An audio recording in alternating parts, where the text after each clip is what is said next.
Hello. My name is Mei Ho. I live in Hong Kong. Let me tell you what happened to me in my school. This is not a story. This is what I experienced. And until this day, I still cannot understand how I survived. It was Wednesday night. I had already reached home when something made my heart drop. I forgot my laptop in the classroom. I needed it for my project the next morning. I felt tired, but I had no choice. I took a taxi back to the school. The building looked normal from the outside. The lights were on. The main doors were unlocked. I stepped inside. Everything was quiet. Too quiet. There were no teachers, no staff members. Only 4 students were still inside. I recognized their faces but did not know their names. They looked stressed, probably studying for exams. I walked down the hallway toward my classroom. My footsteps echoed. The air felt colder than usual. When I entered the room, my backpack was still on the chair. I grabbed my laptop and turned to leave. That was when the speaker above the door made a sound. A soft crackling. Like someone breathing inside the wires. Then a girl spoke. Her voice was not normal. It was soft and broken, like she had been crying for years. She said one sentence that froze every part of my body. Whoever is in this school cannot leave. You will stay here. My hand started shaking. I ran to the exit. The main door was locked. The side doors were locked. Every door, every emergency exit, even the fire escape was sealed. The windows would not open. It was like the building had trapped us on purpose. My heart was beating hard. I tried my phone. No signal. I tried WhatsApp. No internet. The Wi-Fi was gone. The data was gone. Nothing worked. That was when I noticed the walls. Something was appearing on them. Red symbols. Pentagrams. Circles. Lines crossing over each other. Some dripping like blood. Some scratched deeply into the paint. They were on the walls, on the floor, on the classroom doors. Everywhere. I walked slowly through the hallway. The sound of my breathing felt louder than the entire school. I whispered to myself, what is going on? Is this a prank? Is someone trying to scare us? But in my heart, I felt something else. This was not a prank. This was real. I saw the 4 students again. They were standing in front of an empty room. Someone was crying inside. A girl was shaking so badly she could not speak. Another student tried to calm her down. They all looked terrified. One boy asked me, "What are you doing here?" I told him I forgot my laptop. I had to come back. I asked them why they were still inside. They said they were studying, but once the voice came from the speaker, they tried to leave too. No signal. No internet. No open doors. No way out. They invited me into the room. The lights flickered the moment we stepped inside. The air felt colder, like winter. And the red pentagrams looked even darker, like they had been freshly drawn. That was when we saw it. A note. Someone had placed it inside one of the desks. The paper was old, yellow, wrinkled, like it had been hidden for years. A single strand of black hair was stuck to the corner. The writing was in red ink, but some areas were thicker, darker, almost like the ink had been mixed with something else. I picked it up. The moment my fingers touched the paper, the lights flickered above me. And I read it. They laughed at me. They pushed me. They erased my name. So I erased the light in this school. I bind my life to these walls. I bind my hate to the night. If you are reading this, the doors are already closed. You will join me. No one leaves. At the bottom of the page was a pentagram drawn by hand. Uneven lines. Shaking strokes. Like someone had drawn it while crying. When I stared at it, the lines seemed to move. Like the symbol was breathing. I looked at the others. Their faces were pale. One girl whispered, "This is her handwriting." Another student asked, "Whose?" The crying girl finally answered, but her voice was so weak it barely reached us. It was a name none of us had heard before. A name that felt heavy. A name that did not belong to the living anymore. I will tell you about this girl a little bit later, because that moment was the first sign that we were not alone in the school. Something was inside with us. Something that had been waiting for years. And that night, inside that building, our nightmare had just started. After we read the note, none of us could speak. The classroom felt smaller, colder, like the walls were breathing with us. A heavy silence pressed on our shoulders until one of the students finally whispered, "I know who wrote this." The bully boy shifted uncomfortably. He could not look at us. His hands were shaking. I stared at him. "Who wrote it? Tell me now." He swallowed hard and said the name slowly, like it tasted bitter in his mouth. Xuan-Yi. The silent girl gasped. The crying girl covered her face. The air changed instantly. It became heavy, thick, full of something I cannot explain. I asked him, "Who is she? What happened to her?" The bully boy did not answer at first. He lowered his head and rubbed his arms, like he was freezing. Then he finally spoke. "She studied in this school. She was quiet. She never talked. We bullied her." I stepped closer. "What do you mean you bullied her?" His voice cracked. "We mocked her. We called her ugly. We spit on her food. We locked her inside the storage room and turned off the light. We kicked her bag. We stole her money. We laughed when she cried." My stomach turned. I felt disgusted. "Are you stupid? What did you do? This is your fault if something is happening now." The crying girl nodded weakly. "I helped him. I laughed too. We all did." The room became colder. A buzzing sound filled the air as a light flickered above us. I felt something behind me, like someone listening to every word. The bully boy continued with a shaking voice. "She jumped from the rooftop. 3 years ago. We saw her fall. She didn't scream. She just stared at us, like she wanted us to watch." The crying girl's voice trembled. She hit the ground and made no sound. Nothing. It was like she disappeared. A soft crackling sound came from the speaker above us. We all froze. Then a voice came through. Soft. Broken. Like a girl trying to talk with water in her lungs. "Do you think you can leave this school? Stay with me. Forever." The lights went out. The hallway outside became pitch black. We grabbed our bags and pushed out of the classroom. Our breathing echoed around us, bouncing off the dark walls. The red pentagrams were everywhere now. Thicker. Darker. Some were dripping. Some were scratched so deep the paint peeled off the wall. Then we heard footsteps. Fast footsteps. Running behind us.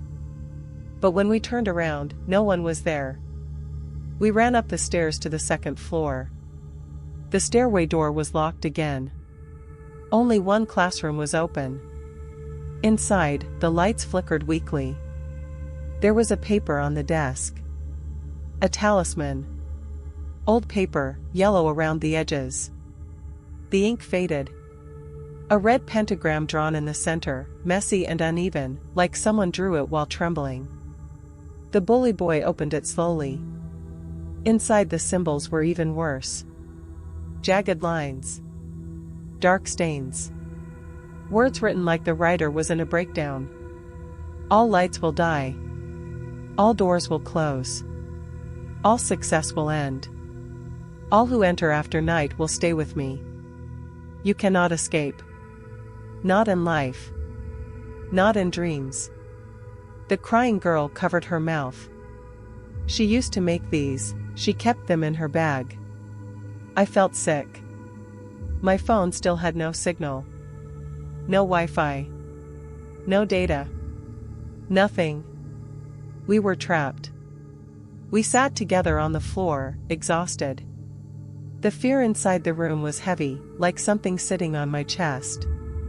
My eyes closed without meaning to. I fell asleep. Or I thought I did. Because suddenly I was standing on the rooftop. The cold wind hit my face. The sky was empty and black. And she was there. Xuan-Yi. Her hair dripped over her face. Her uniform was torn. Her skin looked pale and tired, like she had been walking for years without rest. She stared at me through the curtain of her hair. I could not move. She lifted her hand slowly and pointed at the edge of the rooftop. I tried to step back. But my legs did not listen. Something pulled me forward. Invisible hands dragging me across the concrete. I whispered, "Please stop."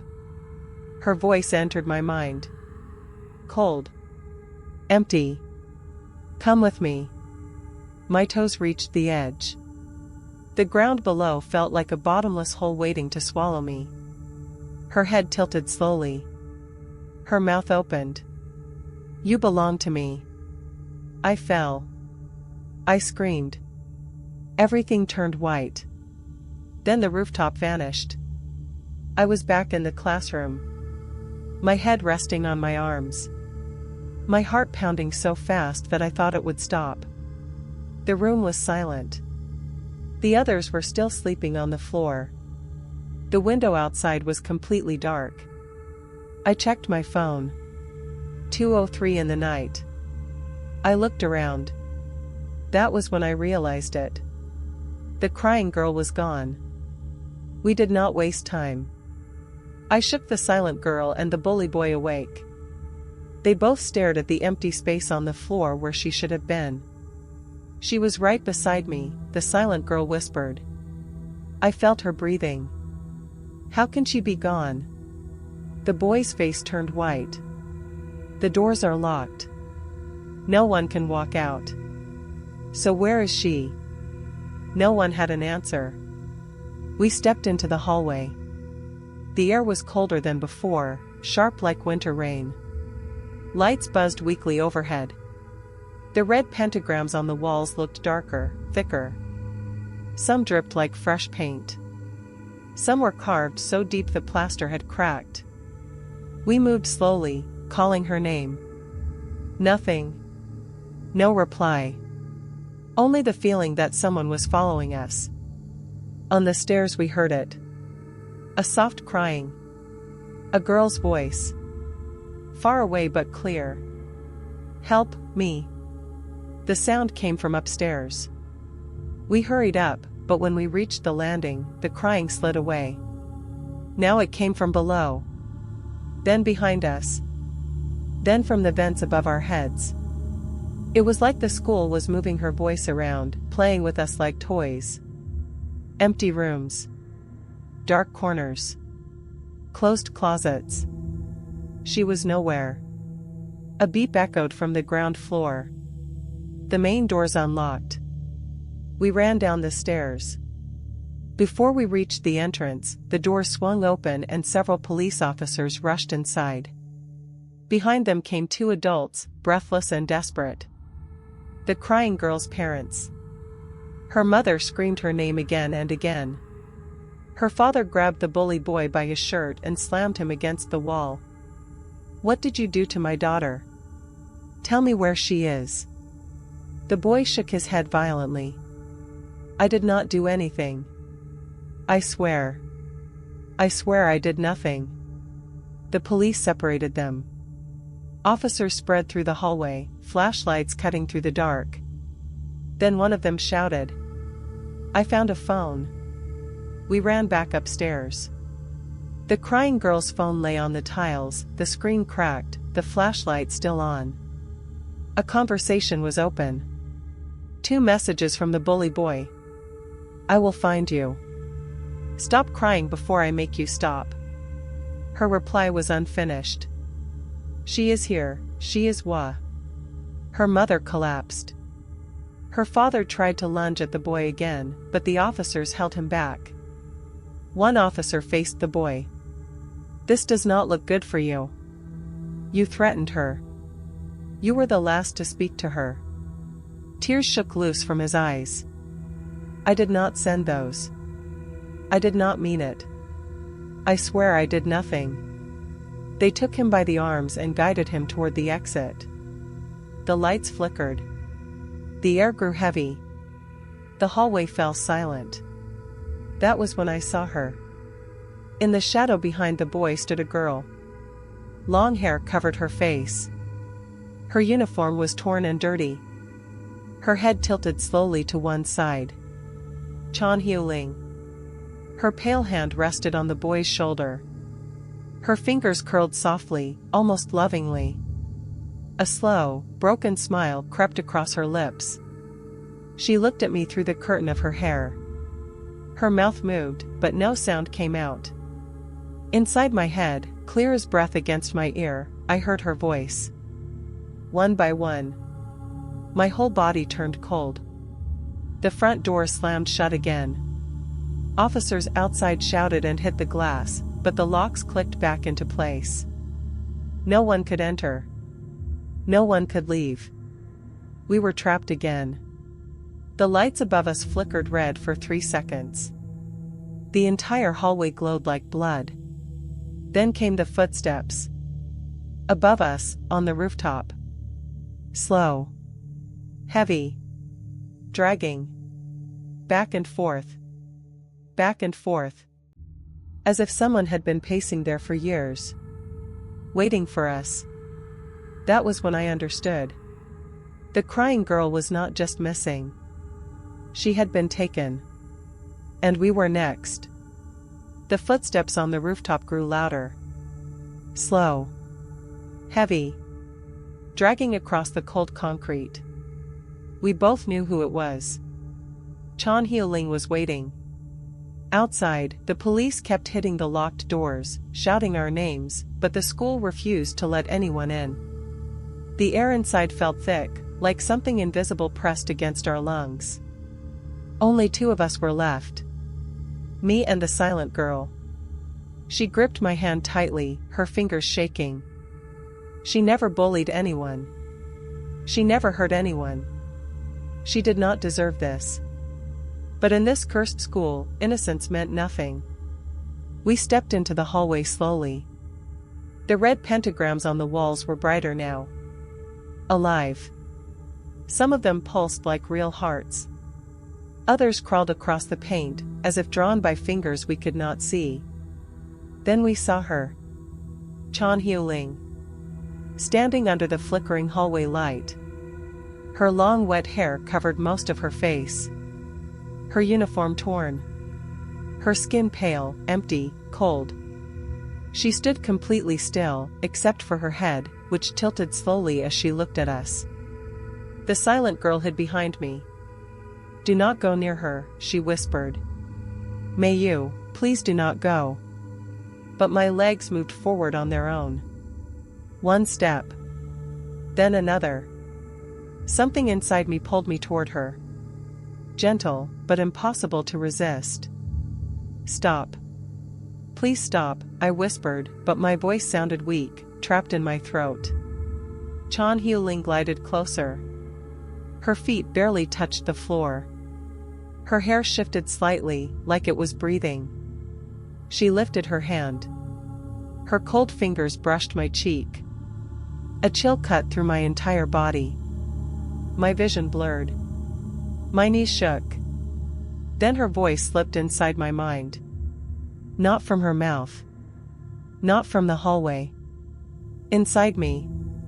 I showed you in the dream how I died. Now I will live inside you. My breath stopped. The rooftop. Her fall. My scream. The white flash. She had shown me her death so she could enter my life. I collapsed to my knees. A burning pain shot across my back. Sharp and deep, like something was carving itself into my skin from the inside. The silent girl cried out. Mayu. You're back. Your skin. It is glowing. I felt it. A huge shape forming beneath my clothes. A giant pentagram, red and alive, burning under my backpack. I tried to speak, but the words came out twisted with hers. Two voices in one mouth. Do not be afraid. She protects me now. The silent girl stumbled backward, crying. Mayu, please stop. Please stop. But I could not stop. Xuan-Yi pulled my body like a puppet. My legs moved without my control. Up the stairs. Toward the rooftop. The door opened by itself. Cold wind hit my face. The moonlight made the concrete glow like silver. I walked to the ledge. Calm. Silent. Almost peaceful. Below, the police screamed my name. They waved their arms. They begged me to stop. None of it mattered. Inside my head she whispered. This time you will not die. I stepped off the rooftop. The world dropped away. The wind roared past my ears. Everything turned white. Then I hit the ground. But nothing happened. No pain. No blood. No broken bones. I stood up slowly. My body felt light. New. Alive. The officer stepped back in terror. One dropped his flashlight. Another whispered, "What is she?" I lifted my head. My eyes felt different. Colder. I smiled slowly. The smile stretched unnaturally. Her smile.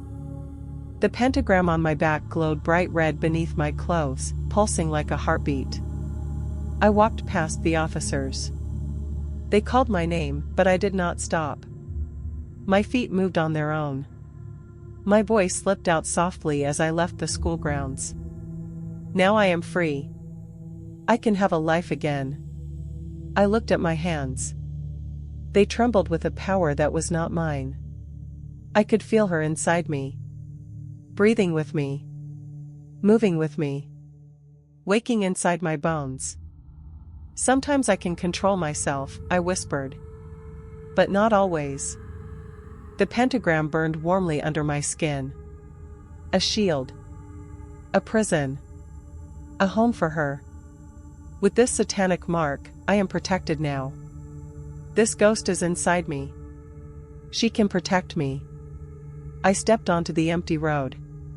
The night was quiet. The moon pale. The streets empty. I walked into the darkness with her voice echoing in my head. In the night, I can walk alone. Nobody can touch me. Nobody can mess with me. I smiled one last time. Her smile. Then I disappeared into the shadows. Never to be seen again.